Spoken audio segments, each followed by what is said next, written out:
शांति। ओम शांति।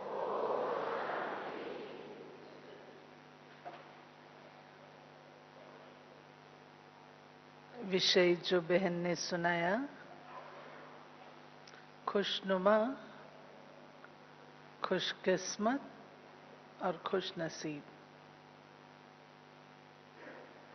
तो खुशकिस्मत और खुश नसीब को तो मैं एक चीज समझती हूँ, लेकिन खुशनुमा और खुश नसीब कहो या खुशकिस्मत कहो, इस विषय को हम लेंगे। बाबा ने हम बच्चों को संगम युग पर सबसे न्यारी और निराली चीज जो प्रदान की है वो है खुशी। आज खुशी चेहरों पर दिखाई नहीं देती। चेहरे अगर देखो तो तनाव ग्रसित, कंफ्यूज्ड, खोए हुए नजर आते हैं। और बाबा के बच्चों के चेहरे सदा मुस्कुराते हुए नजर आते हैं। अगर गहन अध्ययन में भी हैं, गहन योग में भी बैठे हैं, लेकिन अगर कोई दूसरा ब्राह्मण आकर नैन मुलाकात करता है तो मुस्कुराहट नेचुरल रूप से चेहरे पर आ जाती है। क्या कारण है?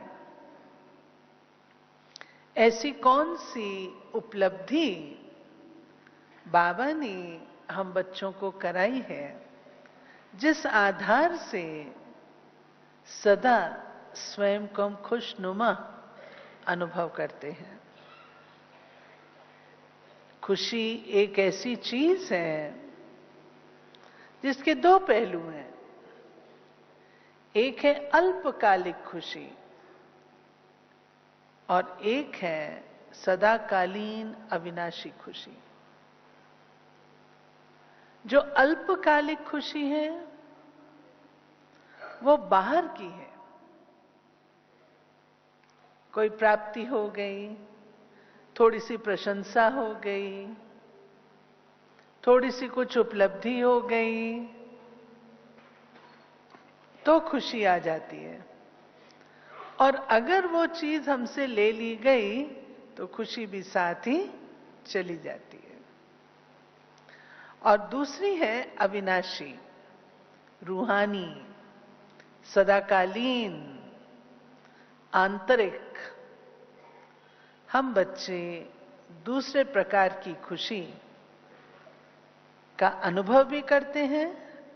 और बाबा जब हम बच्चों को कहते हैं कि बच्चे खुशी बांटो, तो हम दूसरे नंबर की खुशी ही बांटते हैं। और आज सवेरे का वरदान कितना अच्छा था कि आपके खुशनुमा चेहरे को देख करके, आपकी खुशी को देख करके दूसरों का दुख दूर हो जाए। बहुत जबरदस्त चीज है और बहुत ऊंची मंजिल है। अब ये स्थिति हमारी कैसी रहे? आते आते कुछ एक बातें मैं सोच रही थी। पहली बात, खुशी हमारी तब कायम रह सकती है जब हम बच्चे, जो बाबा हम बच्चों को पढ़ाई पढ़ा रहे हैं, उस पढ़ाई को हम कायदे अनुसार अच्छी तरह पढ़ते हैं तो खुशी का अनुभव करते हैं। क्योंकि बाबा की मुरली में, बाबा की पढ़ाई में सब रस समाये हुए हैं। और जितना जितना पढ़ाई की धारणा जीवन में होती जाती हैं, उतना खुशी का पारावार बढ़ता जाता है। बाबा हमें यही सिखाते हैं, बच्चे तुम्हारी खुशी कापारी होनी चाहिए। कापारी खुशी जो कि पांव के अंगूठे से लेकर के कपाल तक, कपाल कहते हैं पांव के अंगूठे से लेकर के कपाल तक, ऐसी तुम्हारी खुशी हो। और वो खुशी जब कोई बच्चा पढ़ाई अच्छी पढ़ता है तो नेचुरल है उसको खुशी होगी। बाबा की एक आज्ञा है जिसका वो पालन कर रहा है। और बाबा कहते हैं बच्चे, knowledge is the source of income. पढ़ाई इनकम कराती है। तो व्यक्ति को खुशी कब होती है? जब उसके जीवन में कमाई होती है। जिसकी मुट्ठी दोनों भरी हुई है, उसे कमाई का अनुभव होता है, तो स्वाभाविक रूप से वो खुश होता है। भरता जाता है ना अपने अंदर, भरता जाता है, भरता जाता है। तो एक है पढ़ाई और दूसरा है कमाई। कमाई करने के साधन बाबा ने हमें अथाह बताए हैं। अथाह। केवल कमाई करने वाली अगर बुद्धि बन जाए, बाबा कहता है बच्चे तुम बिजनेसमैन भी हो। और बिजनेसमैन क्या करता है? कमाई करता है ना। तो कमाई करने के साधन हमारे बहुत हैं, अनेकानेक हैं। जिसकी बुद्धि में ये बात बस जाती है कि मुझे कमाई करनी है अपनी भविष्य के लिए, तो उसे खुशी का अनुभव ऑटोमेटिकली होता है, क्योंकि कमाई करता जा रहा है। तीसरी बात, कमाई करके वो जमा भी करे। एक है मैंने कमाई की, लेकिन कमाई करके अगर मैंने साथ ही साथ उसे खर्च कर दिया, जमा नहीं हुआ, तो स्वाभाविक है खुशी कहां से आएगी? तो जमा का खाता भी मेरा बढ़ना चाहिए। उदाहरण के रूप से मानो कोई ने बहुत अच्छा भाषण किया और भाषण करने के बाद उसको सब ने बहुत प्रशंसा की, बहुत प्रशंसा की, और वो प्रशंसा को स्वीकार कर लेता है। स्वीकार कर लेता है कि मैं तो बहुत अच्छा भाषण करता हूं, और नशा भी चढ़ जाता है उस चीज का, तो उसका जमा का खाता नहीं हुआ। जमा का खाता तब होगा, खुशी तब होगी, जब जो प्रशंसा मिली उसे बाबा को ट्रांसफर कर दे। बाबा के कारण से है, अन्यथा ये चीज हमारे लिए विनाशी हो जाएगी। प्रशंसा सुनी, खुश हुए, और प्रशंसा कोई ने नहीं की तो मायूस हो गए। टेम्परेरी, विनाशी। इसलिए कमाई के साथ साथ जमा का खाता अपना बढ़ाते रहने से खुशी जीवन में आती जाती है। चौथी बात, जितनी खुशी हम देने से एकत्र कर सकते हैं, उतनी लेने से नहीं। बाबा ने जब हमें विधि बता दी कि बच्चे तुमने देना है, देवताओं के वंशज हो, दाता के बच्चे हो, तो तुम्हारा काम है देना। ये एग्जाम्पल हम लोग अपने जीवन में अनुभव करते हैं। अगर हमें कोई व्यक्ति कोई चीज देता है, तो रिटर्न में हम तुरंत उस समय की, उस वक्त की ताक रखते हैं कि मैं इसका रिटर्न कर दूं। करते हैं? आप कोई के पास से अगर गिफ्ट लेने जाते हैं, गिफ्ट मिलती है, आपका दिल क्या करता है जितना मुझे मिला उससे एक रत्ती ज्यादा ही हो, कम ना हो, मेरे पर बोझ ना चढ़े। खुशी गायब तब होती है जब लेने की प्रवृत्ति मन में बसी रहती है। अगर मन में सदा देने की प्रवृत्ति होगी तो हमारी खुशी जमा भी होगी और दिखाई भी देगी, क्योंकि देना ईश्वरीय क्रिया है। बाबा देता है और बाबा के बच्चे होने के नाते जितना ही हम देते हैं उतना हम स्वयं को खुश अनुभव करते हैं, खुश नसीब समझते हैं। तो देने की प्रवृत्ति हो। एक और मैं आपका ध्यान और खिंचवाना चाहूंगी, और वह है मर्यादाओं का पालन। जितना जितना हम बच्चे मर्यादाओं का पालन करते हैं, मैं एक विद्यार्थी हूं, विद्यार्थी के नाते मेरी क्या मर्यादाएं हैं। मैं एक शिक्षिका हूं, शिक्षिका के नाते मेरी क्या मर्यादाएं हैं। अगर मैं उनका पालन पूर्ण रूप से करती हूं तो मेरी खुशी कदापि गायब नहीं हो सकती। खुशी भी होगी और उसके साथ शक्ति भी होगी। नेचुरल है, आप बाबा की श्रीमत का पालन करते हैं, मर्यादा का पालन करते हैं, तो स्वाभाविक है मन और बुद्धि शक्तिशाली होंगे और खुशनुमा स्वतः होंगे। साथ ही साथ याद रखिए, सदा बाबा कहा करते थे, पंजाबी के हैं, वंड खाओ खंड खाओ। कोई भी चीज अगर हम बांटते हैं, आपने कभी गौर किया होगा, बाबा के हाथ से जिसको टोली मिलती है, बाप दादा आते हैं ना, तो कई आत्माएं बाबा के हाथ से टोली लेती हैं। कई आत्माएं जो हाथ में लेती हैं टोली, एक है आपको बाबा ने दी, आप खुशकिस्मत हैं कि आपको वो टोली मिली। एक है आप चुपचाप स्वयं खा लो, आप अधिकारी हैं, आप अधिकारी हैं, आपको मिली है, आप अधिकारी हैं। और दूसरा है उस टोली के छोटे छोटे टुकड़े करके आप 10 जनों को बांट दो।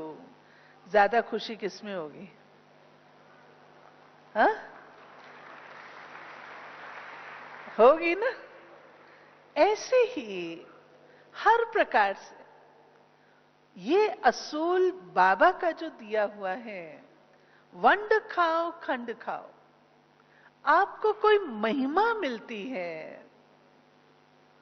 एक है आपने किया है, आपकी अपनी मेहनत है, आपकी अपनी प्लानिंग है, आपके अपने ही कई तपस्या आपने की होगी जिससे वो आपका स्वरूप सामने आया और आपको महिमा मिल रही है।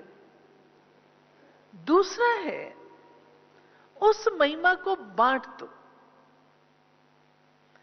अकेला तो कोई भी व्यक्ति कुछ नहीं करता। अगर वो बढ़ जाती है कि नहीं, ये मैं अकेली कुछ नहीं कर सकती, इन सबके कारण से है, तो खुशी किसमें ज्यादा होगी? वाहरे में या वाहरे हम सब? किसमें? वाहरे हम सब। तो बांटना ये एक खुशी को बढ़ाने का साधन है। अब आती है बात, खुशनुमा मैं सदा कैसे रहूं? खुशनुमा अर्थात चेहरा हर्षित रहे। चेहरा हर्षित रखने के लिए ज्ञान युक्त बुद्धि और योग युक्त स्थिति, ये चाहिए।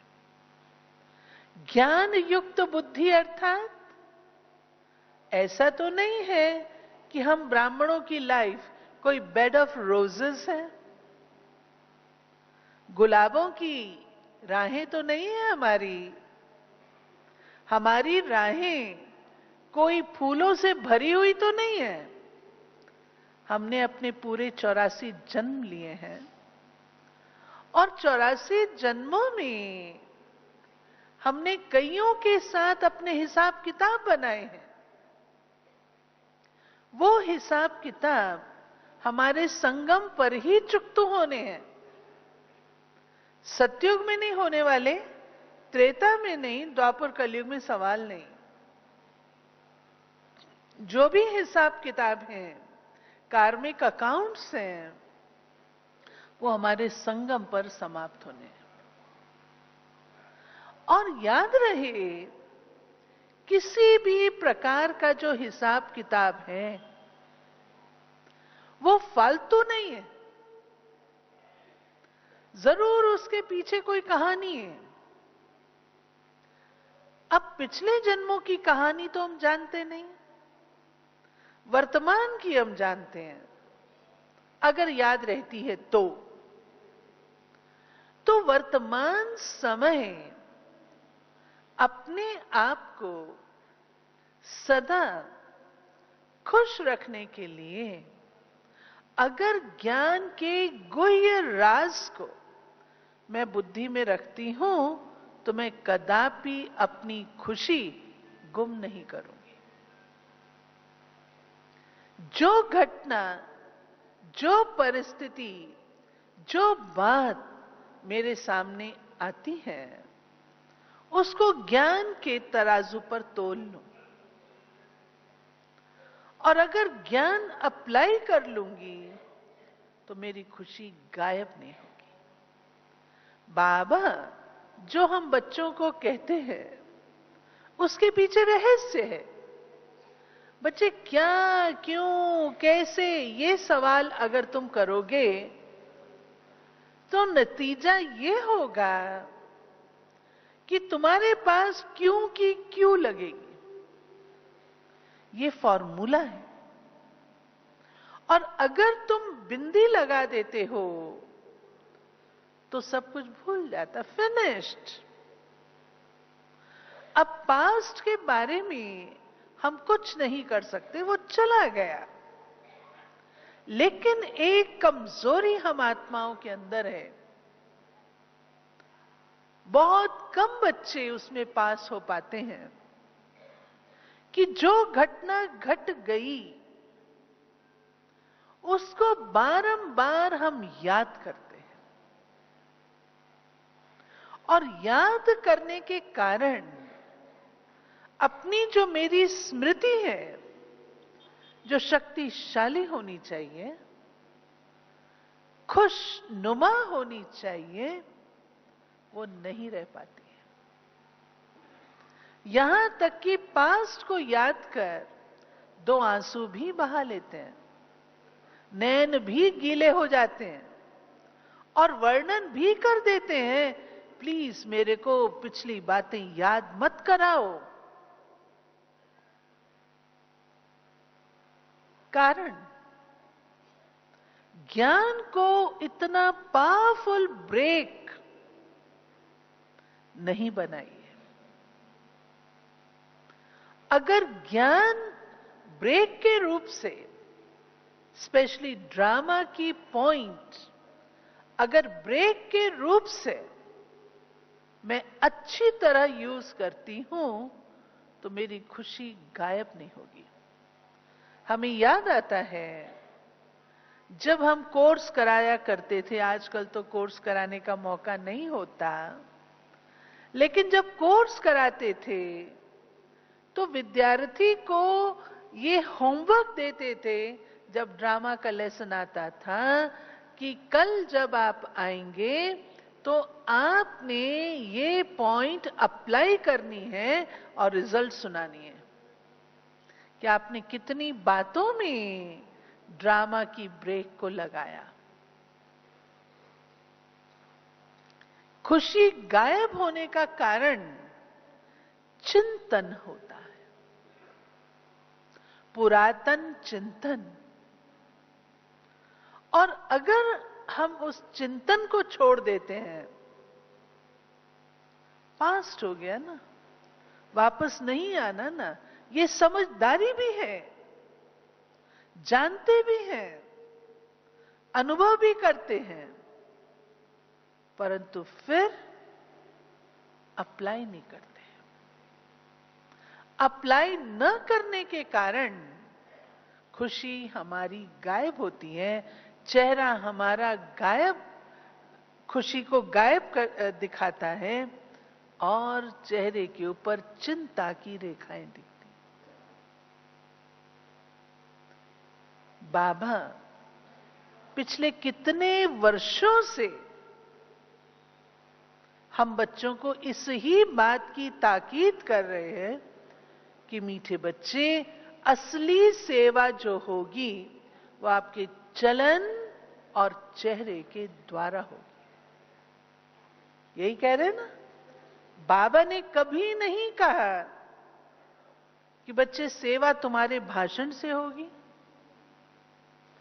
सेवा तुम्हारे शिविर से होगी, सेवा तुम्हारी पब्लिसिटी से होगी, कभी नहीं कहा। सदा कहा सेवा चलन और चेहरे के द्वारा होगी। तो मुझे जो प्रिपेयर करना है अपने आप को, जिस सेवा के साधन के लिए किसी के पास कोई भी कंप्लेंट नहीं हो सकती। भाषण के लिए हम कह सकते हैं मुझे थोड़ी चांस मिलता है, मुझे चांस मिले तो मैं ऐसा कर लूं। शिविर के लिए हम कह सकते हैं मुझे थोड़ी चांस मिलता है, लेकिन चलन और चेहरा तो हर एक को बाबा ने दिया है ना, वो तो मेरे पास साधन है ना। इस माध्यम से करने के लिए ज्ञान को प्रैक्टिकल लाइफ में अप्लाई करना होगा। मुझे याद आता है, मैं अभी नई नई ही ईश्वरीय सेवा में आई थी।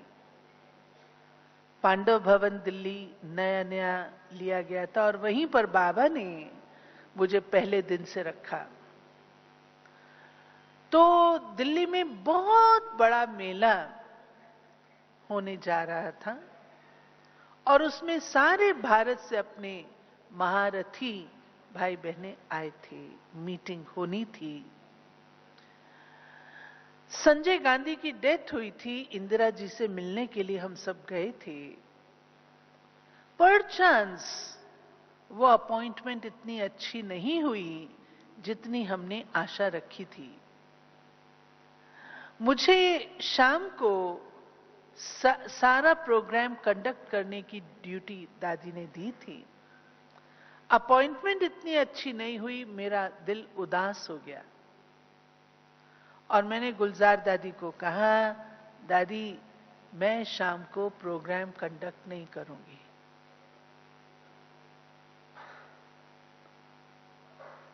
क्यों नहीं करूंगी? अपॉइंटमेंट अच्छी नहीं हुई। गुलजार दादी ने मुझे कुछ नहीं कहा, इतना ही कहा, क्या यह ज्ञान है? फिनिश्ड। इन 3 शब्दों से एक्स्ट्रा एक वर्ड दादी ने नहीं कहा, इतना ही कहा, क्या ये ज्ञान है? बात दिमाग को टच की और मैंने वो पार्ट प्ले किया। क्यों हम मायूस होते हैं, उदास होते हैं, दिल शिकस्त होते हैं? उसका कारण है कि हम स्वीकार कर लेते हैं, चाहे वो महिमा है, चाहे वो निंदा है। केवल महिमा स्वीकार करना गलत नहीं है, लेकिन अगर हम निंदा भी स्वीकार करते हैं वो भी ठीक नहीं है। कल एयरपोर्ट पे बैठी थी, एक बहुत सुंदर स्लोगन, पुरानी चीज है, कोई नई नहीं है। A tiger does not worry what opinion a sheep holds for him. एक शेर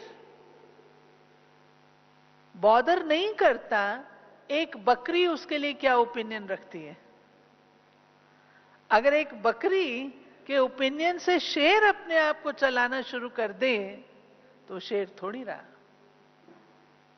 इसी रीति से हमारे जीवन के अंदर अनेक बातें आती, परिस्थितियां आती हैं। अगर हमारे अंदर स्वीकार करने का संस्कार है, याद रखिए बाबा ने एक परहेज बताया हुआ है,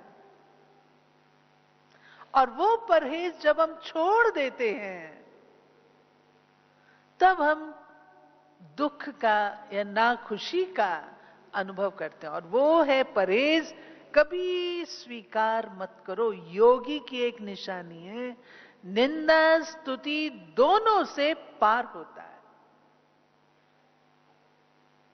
न काहू से दोस्ती, न काहू से वैर। समानता का संस्कार योगी लाइफ का है।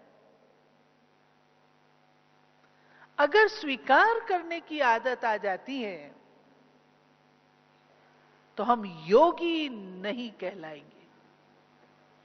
मुझे क्षमा करना, शब्द कड़ा है, लेकिन स्थिति हमारी वही बन जाती है जिसको बाबा कहता भोगी। भोगी केवल विषय वासना वाला नहीं, लेकिन महिमा का भोग करना या निंदा का भोग करना, वो भी तो भोगी ही हुआ। इसलिए ज्ञान की जो पराकाष्ठा है, ज्ञान का जो जीवन है, ज्ञान की जो पढ़ाई है, वो केवल वर्णन और मनन तक नहीं है। आप मनन कर लें, वर्णन कर लें, उस तक नहीं है। ज्ञान की पढ़ाई मगन अवस्था में रखने के लिए। मगन किस बात में? अपने लक्ष्य के प्रति। प्यारे भाई और बहनों, चलते चलते हम अपने लक्ष्य से भी विचलित हो जाते हैं। लक्ष्य को भूल जाते हैं। कारण अन्य बातों में चले जाते। वो मेरा टॉपिक आज का नहीं है, लेकिन इसके साथ संबंधित है कि ये हमारा एक, जिसको हम कहें मिस्टेक, बड़ी मिस्टेक चलते चलते हो जाती है। मिस्टेक केवल मात्र किसी को दुख देना नहीं है, लेकिन स्वयं को मैंने क्या कर लिया। अगर मैं अपनी स्वस्थिति को ठीक नहीं रखा तो ये मिस्टेक नहीं है, ये भी तो मिस्टेक है। तो ज्ञान का मनन, चिंतन और ज्ञान की अवस्था में स्वयं को सदा रखना, ये अपना चेहरा सदा खुशनुमा रखेगा। परिस्थिति बड़ी बड़ी आती है, मुस्कुराते रहे। साकार बाबा कितनी कठिन परिस्थितियों से पार हुए, कितनी कठिन परिस्थितियों से। बाबा सदा मुस्कुराते थे, सदा मुस्कुराते थे। बीत जाएगा। क्यों? उसके पीछे बाबा का दृढ़ निश्चय था, ज्ञान था, निश्चय था और साधना थी। ये तीनों चीजें चाहिए। निश्चय, ये बाबा का यज्ञ है,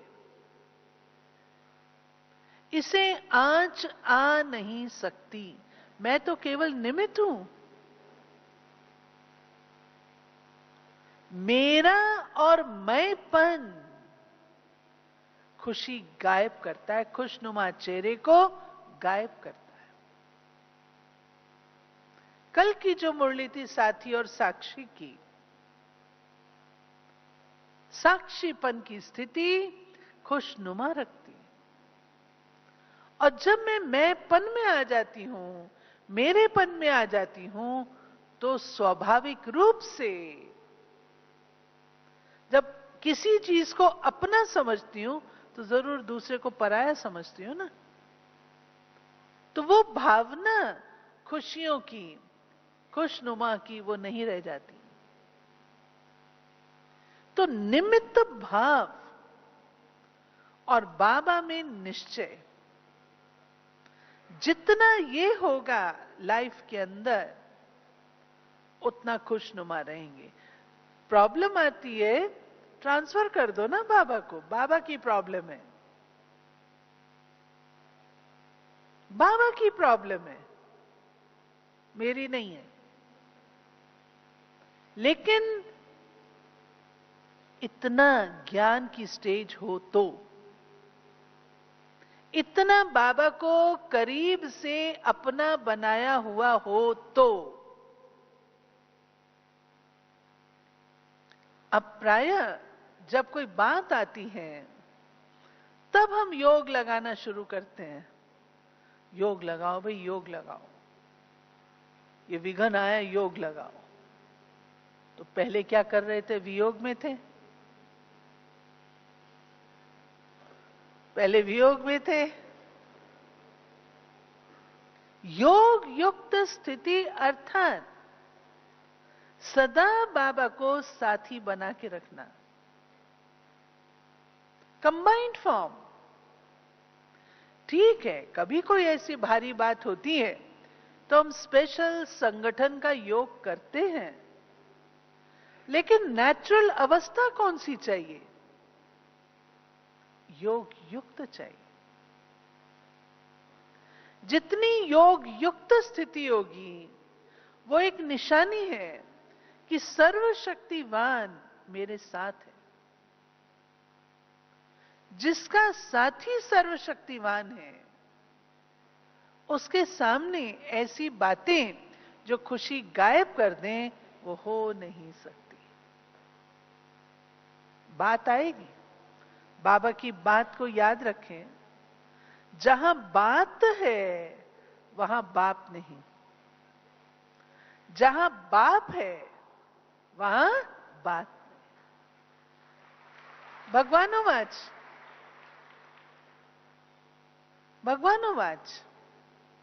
ये उसी रीति से होता है प्यारे भाइयों और बहनों, जैसे कौरव और पांडव दो सेनाएं बताई गई हैं। हमारे सामने रोज महाभारत है। सिलेक्ट मुझे करना है, मैंने पांडवों की लाइन में जाना है या मैंने यहां खड़े होना है दूसरी लाइन में। बड़े बड़े विद्वान आचार्य वो भी कौरवों की लाइन में दिखाए गए। क्यों? कभी जरूर गए होंगे ना, हारे होंगे ना। तो अपनी बुद्धि को योग युक्त जितना हम रखेंगे, उतना बाबा की बात स्ट्राइक करेगी, टच करेगी। खास योग लगाने की जरूरत नहीं पड़ेगी। जब बाबा सर्च लाइट मेरे साथ है, बाबा तुरंत बता देगा, बच्चे ये करना है, ये नहीं करना है, ये कदम उठाना है, ये नहीं उठाना है। तो जितना योग युक्त स्थिति होती है, उतना परिस्थितियों को सामना करने की शक्ति भी आती है, बातों का सामना करने की शक्ति भी आती है। और शक्ति आने से हमारे चेहरे की खुशी गायब नहीं होगी। यहां कई बैठे हैं, जरूर बैठे होंगे जिनके लाइफ में ऐसी घटनाएं घटी होंगी, बहुत बड़ी बात हुई, लेकिन मुस्कुराते रहे, मुस्कुराते रहे। मुझे अपने दिल्ली के एक भाई थे, भूलता नहीं है उनका परीक्षा का दौर, उनके निश्चय की परीक्षा अच्छी बाबा ने ली, खूब अच्छी। आज तो वो इस देह में नहीं है। भ्राता राजकुमार मित्तल होते थे, दिल्ली के सारे, दिल्ली बिजली का जो बोर्ड था उन दिनों में एक होता था, उसके चीफ इंजीनियर थे, बहुत बड़ी पोस्ट पर थे, बाबा के बच्चे थे। लेकिन कलयुगी दुनिया है, और कलयुगी दुनिया में कई प्रकार की बातें होती हैं, कई प्रकार की बातें होती हैं। इतने ईमानदार ऑफिसर के ऊपर बहुत बड़ी बड़ी बातें आ गई, सीबीआई उनके पीछे लगी, फाइल चली। एक दिन मैंने पूछा, मैंने कहा राजकुमार भाई आपने पता किया आपकी फाइल का क्या हुआ? दीदी मुझे क्या पता करने की जरूरत है, मुझे पता करने की जरूरत नहीं है। जिसका अपना जीवन इतना क्लियर, पारदर्शी होता है, जीवन में जिसके सच्चाई और सफाई है, जो दादी जान की रोज हमें पाठ पढ़ाती है। बाबा को कौन से बच्चे पसंद है? सच्चाई और सफाई वाले। जितना ये दिल सच्चा होगा उतना शक्तिशाली होगा और उतना खुश होगा। इसको कहा जाता खुश नसीब, खुशकिस्मत। जिसके हाथों से, कर्मों से सदा श्रेष्ठ कर्म की रेखाएं ही खिंचती, निश्चिंत होगा। बाबा के निश्चित, निश्चय बुद्धि सदा निश्चिंत रहता है। इनका मिसाल हमने आंखों देखा। कल हमने गुलजार दादी को देखा। दादी को जब कमरे में कहा, दादी ने कमरे में कहा शुभ भावना रखो, और दादी थोड़ी ठीक हुई। दादी का दादी चलेंगे कहां? वो बिल्कुल असमर्थ थी, थोड़ा सा ठीक हुई, दादी चलेंगे? हां जी। क्यों नहीं? बाबा अपने वरदान, अपनी शक्ति ऐसी आत्मा के ऊपर बरसाएगा। जो इतनी खुशी कल बाबा दे करके गया, बाबा का आना और इतनी पावरफुल दृष्टि देना, सदगुरु के रूप से वरदानी हाथ देना, सबको सबको सबको। दादी को कितनी खुशी जो उनके माध्यम से मिली। बाबा कितना प्यार करेगा। कभी हमने देखा गुलजार दादी का चेहरा ऐसा टाइट देखा हमने कभी नहीं? क्या कारण है? दादी से पूछा, दादी आप वापस गए तो बाबा ने क्या कहा? दादी कहती, बाबा ने कहा देखो सब खुश हो गए। खुश हो गए थे ना? हा? कितने खुश हो गए, कितनी दुआएं मिल गई। तो खुशनुमा, खुशकिस्मत, ये संगम युग की हम बच्चों की बाबा के द्वारा दी हुई सौगात, और इसे हमें भूलना नहीं चाहिए। अगर सच्ची बात देखी जाए तो जैसे बाबा हम बच्चों को ज्ञानी और योगी देखना चाहते हैं, शायद अभी हमारे पुरुषार्थ में वो कमी है।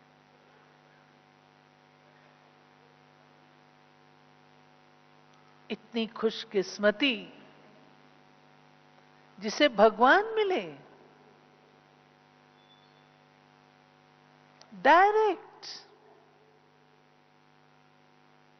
भगवानोवाच, जो डायरेक्ट हम अपनी झोली में भरें। लोग इनका वर्णन करेंगे और हम सम्मुख कितने खुशकिस्मत हैं, खुश नसीब हैं, जो भगवानोवाच को अपनी झोली में भरते हैं।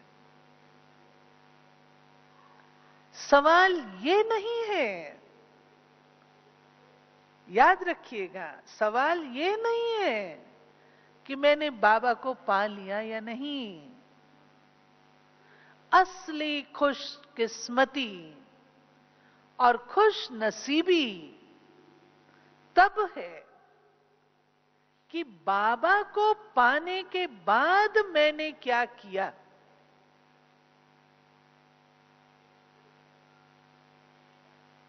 आपको 10 करोड़ की लॉटरी मिल गई, यह आपकी खुशकिस्मती है।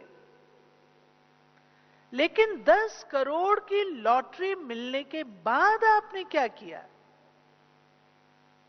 ऐसे पड़ी रही या उसको यूज किया? विवेक कहता है यूज करने में हमारी खुशनसीबी है। बाबा को पाने के बाद हमारा चार्ट खुशनसीबी का आरंभ होता है। पा लिया ना, पा लिया। पाने के बाद क्या किया?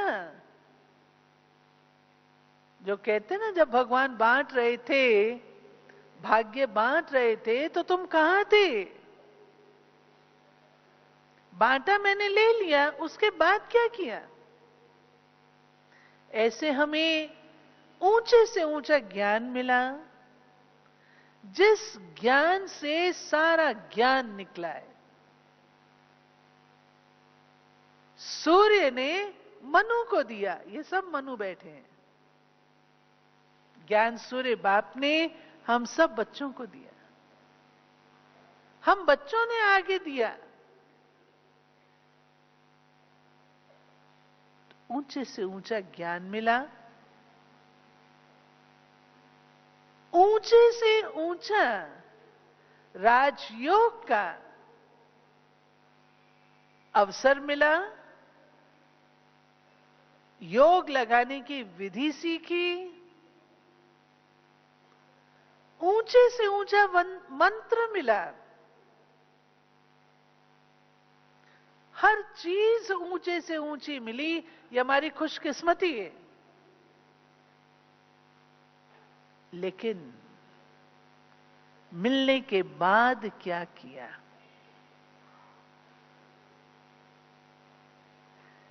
इसकी एक कसौटी जो मैं आपको बताना चाहूंगी, जो सरल है और हम सब उसको अप्लाई कर सकते हैं, वो ये है, जब हम किसी भी ज्ञान की बात का वर्णन दूसरों को करते हैं, योग का वर्णन जब हम दूसरों को करते हैं, तो कैसा करते हैं? योग से ये होता है, योग से ये होता है, योग से ये होता है, ज्ञान से ये होता है। उस ही चीज को जरा अपने ऊपर अप्लाई कर लें कि जो मैं ये वर्णन कर रही हूं, ये मेरे पास भी अनुभव है। और अगर इस साधना में हम लग जाएंगे, व्यस्त हो जाएंगे, तो ये जीवन, चलन और चेहरा खुशनुमा रहेगा। जो हम दूसरों को कहते हैं, अरे क्या बात हो गई, कोई बात नहीं, क्यों घबराते हो, तब दूसरा व्यक्ति क्या कहता है? जो जिस तन लागे वो तन जाने, यही बोलता है ना। आप मेरी जगह हो ना, तो आपको पता लगे। उस चीज को अपने ऊपर लगा ले और तब अपने आप को अंदर ही अंदर तोलें, देखें, चेक करें। तो इसमें आप सच पूछें, पिछले कुछ समय से एक ही बात बुद्धि में आती है, जो मैं सभी क्लासेस में बताती हूं। हमारी और कोई भी चीज उसको किनारे कर दो, अब हम सबका अटेंशन योग युक्त स्थिति पर चले जाना चाहिए। खूब खूब खूब बाबा की याद को जीवन का हम अपना हिस्सा ब्लड की तरह बना लें। जैसे शरीर में खून है, ऐसे बाबा की याद हमारे रोम रोम में हो, ये अनिवार्य है। तब आगे आने वाली बातों का सामना करते हुए भी हम सदा अपने आप को खुशहाल, खुशनसीब, खुशनुमा अनुभव करेंगे। वर्तमान समय के अनुसार और कोई चीज काम में आने वाली नहीं है, केवल योग साधना, केवल योग साधना। जितना हमारा बाह्यमुखी जीवन है, अगर ये जीवन अंतर्मुखी इतना हो जाए तो उसमें बल है। अभी मैं पीछे 3-4 दिन पहले सोनीपत में थी, जब दादी के साथ सोनीपत जाना हुआ, तो वहां एक सज्जन आए, बहुत बड़े अपने देश के व्यक्ति के बेटे। उन्होंने अपना अनुभव बताया, कहा मेरी कंडीशन ऐसी हो गई, वो ज्ञानी नहीं है, बीके नहीं है, उनकी युगल चलती है। तो मेरी कंडीशन ऐसी हो गई थी, जो डॉक्टर्स ने कह दिया था कि अब हम कुछ नहीं कर सकते, और उनकी युगल को बोल दिया था आपने अब कुछ करना है सो कर लो, हम कुछ नहीं कर सकते। वो युगल अपना अनुभव बताती है, सारी रात योग किया, पावरफुल, संगठित रूप से, और नेक्स्ट मॉर्निंग से उस आत्मा की हालत बेटर होना शुरू होती गई, और आज वो मंच पर खड़े थे। क्या चीज है योग? योग में वो जादू है। और अपना अनुभव बता रहे थे, मैं 1 महीना हॉस्पिटल में था और बिल्कुल साइलेंस में था। साइलेंस में रहते मुझे इतना क्लियर हो गया था, नीचे कौन आया है, गाड़ी कौन पार्क कर रहा है, बेल कौन बजा रहा है, कहते मुझे सब पता लग जाता था और मैं बताता था। तो ये तो एक साधारण आत्मा बता रही थी। हम तो बाबा के ज्ञानी योगी बच्चे हैं। अगर हम इस साधना को जीवन का अपना सच में उस भाव से अगर हम इसको अपने जीवन का हिस्सा बनाएं, तो बाबा हमारे द्वारा क्या कर्तव्य नहीं करा सकता। हम तो बाबा के शुद्ध पवित्र बच्चे हैं। बाबा हमारे द्वारा कितने कार्य करा सकता है। इसलिए इन चीजों पर, ज्ञान और योग के ऊपर अब हम सबका ज्यादा अटेंशन हो। सेवा अपने आप, ये सेवा का सबसे बड़ा साधन ज्ञान युक्त स्थिति, योग युक्त स्थिति, खुशनुमा चेहरा और हमारी चलन है। और ये साधन सेवा का हर एक के पास, हर एक के पास है। कोई नहीं कह सकता कि मेरे पास नहीं है। बाबा सबको अपॉर्चुनिटी देते हैं। हम सबको ये अवसर है, तो अवश्य हम इस चीज से क्या होंगे? प्रवीण बने, एक्सपर्ट बने। ठीक है, एक्सपर्ट बनना है।